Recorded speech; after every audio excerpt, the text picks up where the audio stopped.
Pada zaman dahulu kala, di tanah Jawa yang subur dan makmur, berdirilah sebuah kerajaan besar bernama Kediri. Di sanalah hiduplah seorang putri yang dikenal dengan nama Dewi Kilisuci, seorang perempuan yang bukan hanya cantik jelita, tapi juga bijaksana dan berjiwa luhur. Ia adalah putri dari Raja Erlangga, pemimpin besar yang disegani oleh banyak kerajaan di sekitarnya. Dewi Kilisuci dikenal luas karena keelokan parasnya yang luar biasa. Kecantikannya begitu memesona hingga sulit dilukiskan dengan kata-kata. Tapi bukan hanya rupa yang menjadikan namanya harum, melainkan juga karena ia dikenal sebagai seorang petapa suci. Alih-alih hidup mewah di istana, Dewi Kilisuci justru memilih untuk menyepi dan mendekatkan diri kepada Sang Pencipta dengan bertapa di sebuah gua yang bernama Gua Selomangkleng, terletak di sisi barat kota Kediri. Lama-kelamaan, kabar tentang kecantikan dan kesucian hidup sang putri menyebar ke berbagai penjuru negeri. Banyak lelaki dari berbagai kalangan datang menghadap,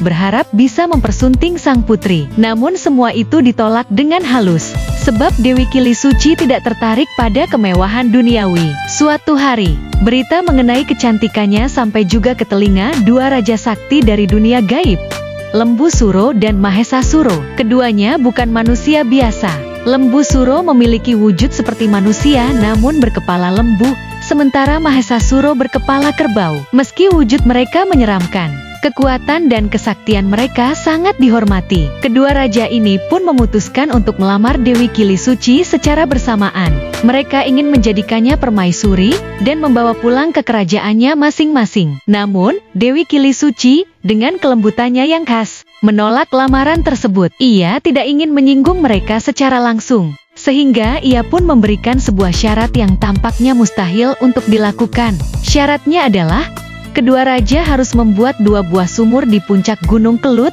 dan mereka hanya diberi waktu 1 malam untuk menyelesaikannya. Tidak hanya itu, masing-masing sumur harus memiliki bau yang berbeda, yang satu beraroma wangi, dan yang satunya lagi beraroma amis. Dalam hati, Dewi Kilisuci meyakini bahwa tidak mungkin kedua raja sakti itu dapat memenuhi tantangan aneh ini. Namun ternyata, ia keliru. Dengan kekuatan dan kesaktian mereka, Lembu Suro dan Mahesa Suro berhasil menyelesaikan kedua sumur itu sebelum fajar menyingsing, tepat sebelum ayam berkokok. Melihat keberhasilan tersebut, Dewi Kilisuci tidak kehabisan akal. Ia memuji kerja keras mereka, dan kemudian memberikan satu permintaan terakhir.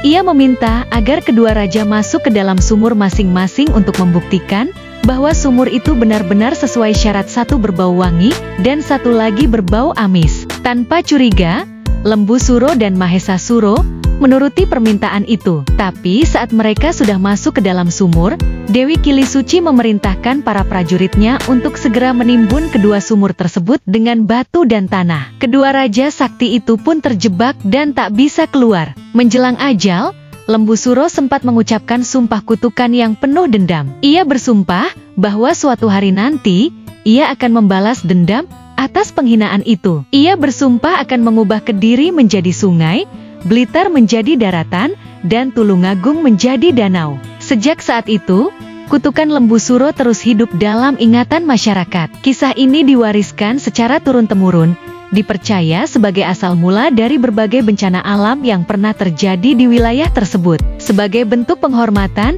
dan agar kutukan tersebut tidak menjadi nyata, masyarakat sekitar Gunung Kelut rutin menggelar sebuah upacara adat yang dikenal dengan nama Wech Kramat. Upacara ini dilakukan setiap hari pasaran Wech di bulan Suro, berdasarkan penanggalan Jawa. Dengan hikmat, masyarakat mempersembahkan doa-doa, sesaji, dan harapan agar tanah leluhur mereka senantiasa aman dari murka dan kutukan Lembu Suro yang melegenda.